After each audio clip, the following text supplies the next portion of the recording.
কথা বলবো তোমাদের, মনে হচ্ছে আমি আর এই জীবনে ভাত রান্না করা শিখবো না।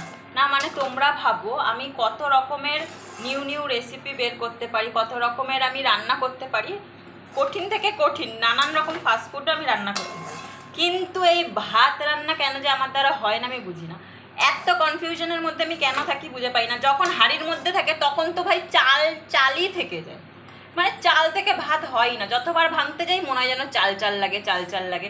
যাই হোক, যখন একটু একবার হাতে টিপে ভাঙি, একবার মুখে দিয়ে ভাঙি, সব রকমভাবে আমার চাল চাল মনে হয়। কিন্তু যেই আমি ফ্যানটা ঝরা দিয়ে ভাতটা কাউকে দিতে যাবো, পরিবেশন করবো বা ভাতটা তুলে রাখবো, তখন দেখি সেটা গলে একদম ফ্যাটা হয়ে গেছে। কি জানি কোন জন্মে আমি ভাত রান্না করা শিখবো। তাহলে হাঁড়ির মধ্যে ওটা চাল চাল মতন লাগে কেন যখন তোলার পর ওটা একদম গলে যায়? তারপরে তো এসে আমার মা আজকে গেছে চুচুড়ো, আমাকে রান্নার দায়িত্ব দিয়ে, দেখো রান্না করছি।